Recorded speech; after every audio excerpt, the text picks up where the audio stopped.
1. Bacakanlah dan terjemahkanlah dengan baik dan benar ayat Al-Quran dan hadis Nabi Shallallahu Alaihi Wasallam tentang tujuan, pendidik, peserta didik, kurikulum, metode dan evaluasi pendidikan Islam yang sesungguhnya. 1. Tujuan pendidikan Islam. Al-Quran Surah Az-Zariyat ayat 56 yang berbunyi wa ma khalaqtul jinna wal insa illa liya'budun. Terjemahannya, dan aku tidak akan menciptakan jin dan manusia melainkan supaya mereka beribadah kepadaku. Tujuan utama pendidik Islam adalah untuk membentuk manusia yang beribadah kepada Allah Subhanahu wa taala. 2. Yaitu pendidik. Hadis Nabi Shallallahu alaihi wasallam, khairukum man ta'allama al-Qur'ana wa 'allamahu. Terjemahannya, sebaik-baiknya kalian adalah orang yang belajar Al-Quran dan mengajarkannya. Hadis riwayat Bukhari. Ini menunjukkan pentingnya peran pendidikan dalam menyebarkan ilmu, terutama ilmu Al-Quran. 3. Peserta didik. Al-Quran Surah At-Toha ayat 114 yang berbunyi wa qur rabbi zidni ilma, dan terjemahannya, dan katakanlah, ya Tuhanku, tambahkanlah kepadaku ilmu pengetahuan. Adapun yang keempat yaitu kurikulum. Al-Quran Surah Al-Alaq ayat 1-5 yang berbunyi Iqra bismi rabbikal ladzi khalaq, khalaqal insana min 'alaq, Iqra wa rabbukal akramul ladzi 'allama bil qalam, 'allamal insana ma lam ya'lam. Terjemahannya, bacalah dengan menyebut nama Tuhanmu yang menciptakan, dialah yang menciptakan manusia dari segumpal darah. Bacalah, dan Tuhanmu lah yang maha pemurah, yang mengajarkan manusia dengan perantara kalam. Dia mengajarkan kepada manusia apa yang tidak diketahuinya. Yang kelima ialah metode. Al-Quran Surah An-Nahl ayat 125 yang berbunyi Ud'u ila sabili rabbikum bil hikmati wal mau'izatil hasanah wajadiluhum billati hiya ahsan. Terjemahannya, serulah manusia kepada jalan Tuhanmu dengan hikmah dan pelajaran yang baik, dan bantahlah mereka dengan cara yang baik. 6. Evaluasi. Al-Quran Surah Al-Ankabut ayat 2-3 yang berbunyi Ahhasiban nasa ayyadhkuru ayyaqulu amanna wa hum la ya'lamun walaqad qatalna alladhi min qablihim falyanallaha alladhi sadaqu wa la ya'laman nal kadhibin. Dan artinya, apakah manusia itu mengira bahwa mereka dibiarkan saja? Mengatakan, kami telah beriman sedangkan mereka tidak diuji lagi. Dan sesungguhnya kami telah menguji orang-orang yang sebelum mereka. Maka sesungguhnya Allah mengetahui orang-orang yang benar, dan sesungguhnya Dia mengetahui orang-orang yang berdusta. 2. Lakukan penelitian di perpustakaan library riset terkait dengan hasil penelitian yang telah dilakukan oleh para ahli atau peneliti yang sudah mereka publikasikan dalam bentuk buku dan jurnal terkait dengan masalah yang sedang terjadi. Di lembaga pendidikan Islam, baik di madrasah maupun di pesantren, masalah-masalah yang Anda identifikasi adalah masalah yang terjadi pada diri pendidik, peserta didik, dan sarana prasarana lembaga pendidikan Islam, serta masalah lain yang menurut Anda penting untuk diangkat. 1. Kendala dalam mengatasi perbedaan karakteristik siswa. Setiap siswa memiliki kebutuhan dan karakteristik yang berbeda-beda, oleh sebab itu guru-guru perlu menyesuaikan metode dan mengajar mereka supaya para siswa dapat memahami pelajaran dengan benar dan baik. Kedua, kurangnya keterampilan teknologi. Permasalahan guru dalam mengajar dan solusinya yaitu kurangnya keterampilan teknologi. Terkadang guru masih sulit menguasai teknologi yang dapat digunakan untuk meningkatkan pembelajaran, seperti penggunaan multimedia dan aplikasi edukasi. 3. Persiapan yang kurang sempurna. Persiapan yang kurang sempurna dapat menghasilkan pembelajaran yang kurang baik. Dalam hal ini, persiapan guru biasanya melakukan persiapan yang matang. Contohnya saja membuat rencana pembelajaran yang terstruktur dan memiliki target pencapaian yang jelas. 4. Kurangnya interaksi dalam pembelajaran. Selanjutnya, permasalahan guru dalam mengajar dan solusinya yang akan diulas, yaitu kurangnya interaksi dalam pembelajaran. Tak sedikit guru yang cenderung kaku dan kurang bersahabat dengan siswa. Hal ini membuat siswa menjadi pasif dan tidak aktif dalam pembelajaran. 5. Sulitnya menjaga konsentrasi dan motivasi siswa. Permasalahan guru dalam mengajar dan solusinya yaitu sulitnya menjaga konsentrasi siswa. Siswa seringkali kesulitan untuk fokus dan berpartisipasi aktif dalam pembelajaran. Tak jarang siswa mudah terdistraksi lingkungan belajar, misalnya dari teman sekelas maupun hal yang lainnya. Adapun yang keenam yaitu kurangnya sumber daya yang memadai. Kurangnya sumber daya yang memadai tak jarang dijumpai karena guru kesulitan dalam memperoleh sumber daya yang cukup untuk melengkapi kebutuhan pembelajaran. Sumber daya tersebut dapat berupa buku maupun alat bantu mengajar lainnya. 3. Hasil penelitian di atas Anda analisis dengan teori atau konsep yang telah ditawarkan oleh para filosof-filosof Muslim, termasuk pemikiran Kiai Haji Hasyim Asy'ari dan Kiai Haji Ahmad Dahlan. 1. Kurangnya motivasi. Salah satu masalah yang paling sering dialami siswa adalah kurangnya motivasi diri. Motivasi siswa yang rendah ini dapat menyebabkan sulitnya untuk memperoleh hasil belajar maksimal. Karena tidak adanya dorongan internal untuk mencapai hal tersebut, kurangnya motivasi bisa terjadi untuk mata pelajaran tertentu atau seluruh mata pelajaran yang disebabkan beragam faktor, sehingga perlu dicari tahu penyebab yang melatar belakanginya. 2. Banyaknya gangguan. Pengaruh eksternal tak jarang membuat siswa merasa terganggu fokusnya dalam belajar. Misalnya peran media sosial, televisi, teman, hingga game memiliki peranan dalam mengurangi fokus belajar siswa. Oleh karena itu, diperlukan langkah efektif untuk mengatasi gangguan ini, seperti menciptakan lingkungan yang tepat untuk belajar maupun mengurangi ketergantungan penggunaan media sosial secara berlebihan. 3. Sulit konsentrasi. Konsentrasi atau fokus menjadi masalah yang tak bisa dianggap remeh. Kehilangan fokus dan penurunan produktivitas, meski telah menghilangkan jenis gangguannya, dapat menjadi hal umum yang dialami setiap orang termasuk siswa.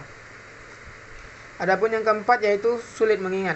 Masalah umum di antara siswa dalam fokus adalah sulitnya mengingat suatu mata pelajaran. Untuk mengatasi kesulitan dalam mengingat materi yang diajarkan oleh guru, siswa dapat membuat poin-poin materi secara garis besar, memvisualisasikan materi melalui gambar, atau menggunakan akronim atau singkatan untuk mengingat rumus-rumus tertentu. Permasalahan sarana dan prasarana di lembaga pendidikan Islam Indonesia. 1. Infrastruktur yang kurang memadai. Contohnya seperti gedung dan ruang kelas. Banyak lembaga pendidikan Islam, terutama di daerah terpencil, memiliki gedung dan ruang kelas yang tidak memadai. Gedungnya tua, rusak, dan sempit, dengan ventilasi dan pencahayaan yang kurang baik. Hal ini dapat mengganggu kenyamanan belajar dan berpotensi membahayakan keselamatan siswa. Adapun yang selanjutnya ialah fasilitas penunjang. Fasilitas penunjang seperti laboratorium, perpustakaan, lapangan olahraga, dan toilet juga seringkali kurang memadai. Kurangnya laboratorium menghambat pembelajaran sains dan praktikum. Sedangkan perpustakaan yang tidak memadai membatasi akses siswa terhadap informasi dan bahan bacaan. Lapangan olahraga yang tidak layak dan toilet yang kotor juga dapat mengganggu kesehatan dan kenyamanan siswa. Adapun masalah selanjutnya yaitu akses internet dan teknologi. Akses internet dan teknologi informasi di banyak lembaga pendidikan Islam masih terbatas. Hal ini menghambat proses pelajaran yang modern dan inovatif, serta membatasi akses siswa terhadap informasi dan ilmu pengetahuan. 2. Perawatan dan pemeliharaan yang kurang optimal, seperti kurangnya dana. Banyak lembaga pendidikan Islam, terutama yang dikelola swasta, memiliki keterbatasan dana untuk pemeliharaan sarana dan prasarana. Hal ini menyebabkan kerusakan dan keausan fasilitas yang tidak terawat dengan baik. Adapun masalah selanjutnya seperti kurangnya kesadaran. Kurangnya kesadaran dari pihak sekolah dan masyarakat dalam menjaga dan merawat sarana dan prasarana juga menjadi faktor yang memperparah permasalahan ini. Siswa seringkali tidak menjaga kebersihan dan kerap kali merusak fasilitas sekolah. Yang ketiga, ketidaksesuaian dengan kebutuhan kurikulum, seperti perkembangan kurikulum. Perkembangan kurikulum yang pesat seringkali tidak diimbangi dengan pembaharuan sarana dan prasarana. Hal ini menyebabkan kesenjangan antara kebutuhan kurikulum dengan fasilitas yang tersedia, seperti kebutuhan praktikum. Kurangnya laboratorium dan peralatan praktikum yang memadai menghambat pelaksanaan praktikum yang dibutuhkan dalam kurikulum. Adapun masalah yang keempat ialah dampak permasalahan sarana dan prasarana. Kualitas pendidikan. Permasalahan sarana dan prasarana dapat berakibat pada redanya kualitas pendidikan. Siswa yang belajar di lingkungan yang tidak kondusif akan sulit untuk mencapai prestasi yang optimal. Minat belajar menurun. Semua siswa tidak nyaman dengan fasilitas sekolah, akan merasa tidak semangat untuk belajar. Hal ini dapat menyebabkan minat belajar mereka menurun dan berakibat pada prestasi belajar yang buruk. Adapun contoh yang terakhir yaitu keamanan dan kesehatan. Gedung dan fasilitas yang tidak memadai dapat membahayakan keselamatan siswa. Selain itu, kurangnya sanitasi dan kebersihan lingkungan sekolah juga dapat membahayakan kesehatan siswa. Pemikiran Kiai Haji Hasyim Asy'ari tentang permasalahan pendidik, peserta didik, dan sarana prasarana. 1. Permasalahan pendidik. Menurut Kiai Haji Hasyim Asy'ari, seorang pendidik harus memiliki kualifikasi yang mumpuni, baik dalam pengetahuan maupun moralitas. Pendidikan haruslah menjadi teladan bagi peserta didiknya dan memiliki komitmen yang kuat untuk mencerdaskan dan membimbing mereka. Beberapa permasalahan pendidik yang sering dihadapi menurut Kiai Haji Hasyim Asy'ari antara lain yaitu kurangnya kualifikasi. Masih banyak pendidik di Indonesia yang belum memiliki kualifikasi yang memadai, baik dalam ilmu pengetahuan maupun pedagogik. Adapun masalah selanjutnya yaitu gaji yang rendah. Gaji pendidik di Indonesia masih tergolong rendah, sehingga hal ini dapat menurunkan motivasi mereka untuk mengajar dengan baik. Adapun masalah selanjutnya yaitu kurangnya perhatian pemerintah. Pemerintah masih belum memberikan perhatian yang cukup kepada pendidik, sehingga banyak pendidik yang merasa kurang dihargai dan dihormati. Yang kedua adalah permasalahan peserta didik. Menurut Kiai Haji Hasyim Asy'ari, peserta didik haruslah memiliki motivasi yang tinggi untuk belajar dan memiliki akhlak yang mulia. Peserta didik juga harus dibekali dengan ilmu pengetahuan dan keterampilan yang relevan dengan kebutuhan zaman. Adapun masalah menurut Kiai Haji Hasyim Asy'ari tentang peserta didik, yaitu kurangnya motivasi belajar. Masih banyak peserta didik di Indonesia yang kurang memiliki motivasi belajar sehingga hal ini dapat menghambat prestasi belajar mereka. Yang kedua ialah keterbatasan ekonomi. Banyak peserta didik di Indonesia yang berasal dari keluarga kurang mampu, sehingga mereka tidak memiliki akses yang memadai terhadap pendidikan yang berkualitas. Masalah yang ketiga ialah pengaruh negatif dari luar sekolah. Pengaruh peserta didik di Indonesia saat ini dihadapkan pada berbagai pengaruh negatif dari luar sekolah, seperti pornografi, narkoba, dan tawuran. Adapun masalah ketiga yaitu masalah sarana prasarana. Menurut Kiai Haji Hasyim Asy'ari, sarana dan prasarana pendidikan haruslah memadai untuk mendukung proses belajar mengajar yang efektif.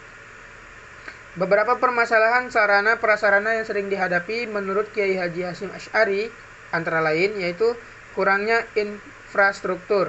Banyak lembaga pendidikan di Indonesia yang memiliki infrastruktur yang kurang memadai, seperti gedung sekolah yang rusak, ruang kelas yang sempit, dan fasilitas belajar yang tidak lengkap. Yaitu masalah selanjutnya kurangnya buku dan media pembelajaran. Masih banyak lembaga di Indonesia yang kekurangan buku dan media pembelajaran yang berkualitas. Hal ini dapat menghambat proses belajar mengajar yang efektif. Adapun masalah selanjutnya yaitu kurangnya akses teknologi. Akses teknologi informasi dan komunikasi ini banyak ditemukan di Indonesia masih terbatas.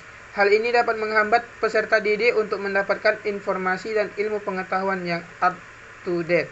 Adapun solusi yang diberikan Kiai Haji Hasyim Asy'ari adalah sebagai berikut. 1. Peningkatan kualifikasi pendidik. Pemerintah perlu meningkatkan kualifikasi pendidik melalui program pendidikan dan pelatihan yang berkualitas. Adapun yang kedua, peningkatan kesejahteraan pendidik. Pemerintah perlu meningkatkan kesejahteraan pendidik dengan memberikan gaji yang layak, tunjangan yang memadai. Adapun solusi yang ketiga yaitu peningkatan perhatian pemerintah. Pemerintah perlu meningkatkan perhatian kepada pendidik dengan memberikan penghargaan dan penghormatan yang selayaknya. Yang keempat, peningkatan motivasi belajar peserta didik. Guru dan orang tua perlu bekerja sama untuk meningkatkan motivasi belajar peserta didik dengan menciptakan lingkungan belajar yang kondusif dan memberikan dorongan dan motivasi yang positif. Adapun yang kelima yaitu pemberian bantuan kepada peserta didik yang kurang mampu. Pemerintah perlu memberikan bantuan kepada peserta didik yang kurang mampu berupa beasiswa, SPP gratis, dan lain sebagainya. Adapun solusi yang keenam yaitu peningkatan kualitas sarana prasarana. Pemerintah dan masyarakat perlu bekerja sama untuk meningkatkan kualitas sarana prasarana pendidikan dengan membangun infrastruktur yang memadai, menyediakan buku dan media pembelajaran yang berkualitas, serta meningkatkan akses teknologi, informasi, dan komunikasi. Pemikiran Kiai Haji Hasyim Asy'ari tentang permasalahan pendidik, peserta didik, dan sarana masih relevan hingga saat ini, dengan menerapkan solusi-solusi pendidikan di Indonesia yang dapat terus ditingkatkan.